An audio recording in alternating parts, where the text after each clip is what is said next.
Hey, and what is going on, everybody? It is Zero here, back with some more Diablo action, kind of. Today, guys, we are going to talk about patch 2.5. Patch 2.5 is right around the corner. Season ends tomorrow. We got a 2-week wait for season 10. So there's some things to discuss here, guys, when it comes to what's going on with patch 2.5, okay? So let's just go through the list. I have a list in front of me. We're going to talk about some things, okay? The armory. Very big deal. Everybody's super excited for the armory. I'm excited for the armory, kind of, and kind of not, because I think they kind of bungled it. I think it could be better than it is. So what does the armory do? Okay, so it allows you to save 5 loadouts for each character that you have. Okay, so if you have one of every class, you can now save 5 loadouts per class. What is a loadout? A loadout will save the gear that loadout is wearing, the gems that it has equipped, and the skills that it has equipped, including passives. What will it not save? It will not save your your Paragon points. So if you're not over Paragon 800, you're going to have to manually change those every time you change your loadout. Okay? What does the armory not do as well? It does not store the gear for the loadouts. So that being said, if you have one of every class and you want to save 5 loadouts for each class, you better make sure you have no extra loot in your stash, because all of the gear that is in the armory loadouts will be saved in the stash while it is not being equipped. That is the fundamental flaw with the armory, in my opinion. I believe that it should save the gear and the gems associated with each loadout within the armory. What is an armory? An armory is something to hold armor in, right? It's not a place to hold blueprints for potential armor wearing endeavors. Okay? That being said, I think it's something the game really needs, and I'm glad that it's finally being put into it. I just really think it should hold the gear, because we really don't have the stash space to hold gear for 5 loadouts for every single class in the game. We don't have it. Especially people that only play non-season. They might not even have 10 stash tabs. Moving on though, crafting materials. We now will have a separate crafting materials UI tab that is located within your character's inventory. Not in your stash, but in your inventory. There's going to be a little button in the bottom left-hand corner of it. It opens a tab similar to opening the details of your stats, right? It'll appear in the exact same spot. It's just a little bit wider.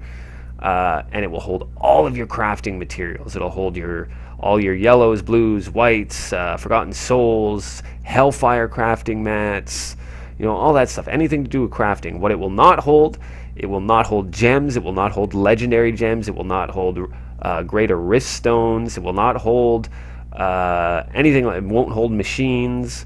Anything like that. So you still have to keep some space in your stash for things like those. But we now have a place for our materials, which is fantastic. It means you don't have to run back and forth from your stash when you're doing work with the cube because you forgot one stack of something in there, and then you have to run back and then run back. And it sounds like it's not that big a deal, but this is actually a really big quality of life change within the game. This materials tab, I love it. It's one of the best changes coming in the next patch. Furthermore, you can now add mats to the cube. This is kind of something that has to follow through with the new materials tab. It's something that had to change with the cube in the way it functions in terms of placing your materials in it. You can now single click add your materials to the cube. So you just click over to the recipe that you want to work with, and then you click fill at the bottom, and it takes all the materials that you have and that are necessary for that recipe, and it puts them in the cube for you, which is excellent. Also, another really good quality of life change. What else is going on? There has been some changes made to adventure mode, which I think is something we've all been wanting for a long time. A big problem in current live is that when you're running bounties, especially in pub games, you want to follow the bonus act because you want to get more materials out of your runs, right? So the common way to do things is everybody does the first act that you spawn in together, right? And then you all split up and you go each do your own act, right? And the way to generally do this is that you either A, don't collect on anything until all the bounties are done, or B, you collect them as they're done if the bonus act is one of them, right? So like if you finish act 1 and other people are still doing another act, but act 1 is the bonus act, then you may hand that in because you'll get the bonus bag, right? But what ends up happening probably 50% of the time is there's one dude in your party that's like derpty derpty derpty derp and hands in the bounty on something that isn't the bonus act, and then everybody in the group is just livid and wants to vote kick that guy from the entire Diablo world, right? So the way they fix this is that now you will get a large bounty bag or cache for handing in with a full complete set of bounties from that act. Not as though you could hand it in any other way, I don't think. But you'll get a bigger bag, and that one big bag contains the same amount of materials and reward as you would get for having a bag and a bonus bag for an act. So it's a much welcome change, and it will alleviate a lot of frustration within pub bounties. I guarantee you that. Changes have been made to the way that tile sets are generated in greater rifts. This is a huge change. This is a really, really good change, guys. We should see less of the caves and keeps type tile sets popping up. I don't know about you guys, but I get absolutely infuriated when I run into just this like cave map after cave map after cave map in one greater rift, and the density is just freaking terrible, and it ruins the whole experience. To have them spread out sporadically isn't a bad thing, but when you're getting them over and over and over and over and over again, it really kills the experience. And what the other thing that they've changed in the way the tile sets generate is that we should be seeing an increase in the open maps showing up in greater rifts, which is what everybody wants. When you go into a greater rift to do your push, what are you looking for 99% of the time? I can't think of a build that wouldn't want a big open map with huge amounts of density. That's what you want. That's what helps you clear fast with good time, right? So that's a big bonus. Big bonus. And finally, one of the big things that everybody's been talking about, and there's a bit of controversy over it, is primal ancients. So if you don't know, primal ancients are a new tier of legendary item beyond ancient legendaries, and they roll with perfect stats. So what does a perfect stats mean? It doesn't. Okay, let's try and work this out. Okay, perfect stats means that any stats that it rolls, it will roll max roll on it. Okay, so if you pick up an item that rolls area damage, it's going to roll the maximum amount of area damage that that item can roll. If you roll an item with cooldown reduction, it will roll the maximum amount of cooldown reduction that that item can roll.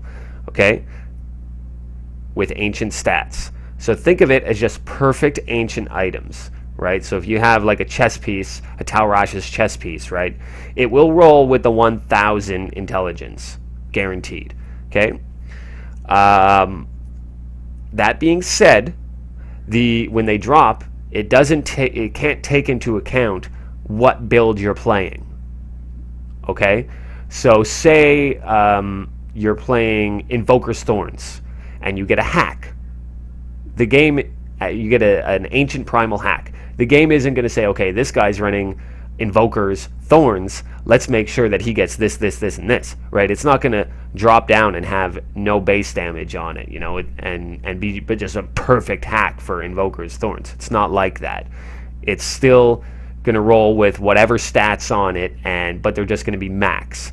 So just because you get one, like again, say you're running Invoker's Thorns, just because you get a primal hack doesn't mean that you never have to find another hack. You're still going to have to find find more primals more than likely, unless you luck out and that first item you get is just like the perfect primal. Perfect. You're still going to have to farm more primals for it to be perfect. But once you finally do get that right roll with a primal, you'll never really have to farm that item again. Now there are some rules though that pertain to ancient primals that I don't know how many people are talking about it, or if everybody realizes it or not. They will always drop, and this is very good, right? This would be really trolly if it didn't. They will always drop with the main stat of the character that it dropped for. So if you're running wizard and you get a primal whatever, it will have intelligence on it. You don't have to worry about it rolling with strength or something stupid and then, oh great, now I have to roll the strength into intelligence. It's not like that. It will always drop with your main stat. And secondly, I think this is really cool, and I'm really thankful they did this. It will always drop with the maximum or preferred amount of sockets for that item. So if we're talking about a primal chess piece that drops, guaranteed 3 sockets. That way you don't have to worry about wasting your roll on sockets. If we're talking about a ring or an amulet, guaranteed to roll a socket. Beautiful. Beautiful. Okay? And if we're talking about a weapon, and I love this, that they took this into account, no socket. It'll roll no socket. You will never get a primal ancient with a socket.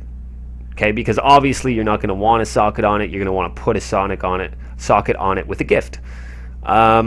So they've taken some things into account, but don't expect to be getting, when you get your first primal, for it to be like this balls to the walls thing that is the best thing you've ever seen. There's a good chance that it'll drop and it just won't have the right stats on it.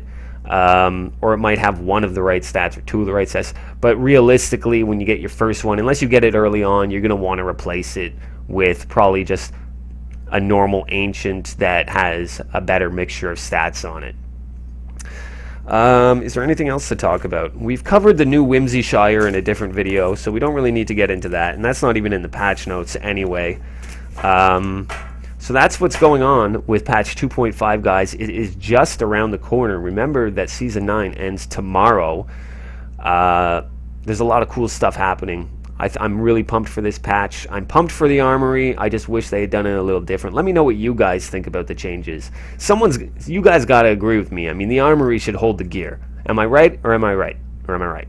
I know I covered it in an armory video before, but I figured since the patch is just around the corner, we should just get into it a little more, be a little more in-depth with some of the changes, because I know I haven't mentioned anything to do with the greater rift changes or really get into what's going on with primals. So there you have it, guys. This is what you have to expect from the next patch, patch 2.5. Get pumped, get hyped. It's right around the corner. Like, comment, and subscribe. Later.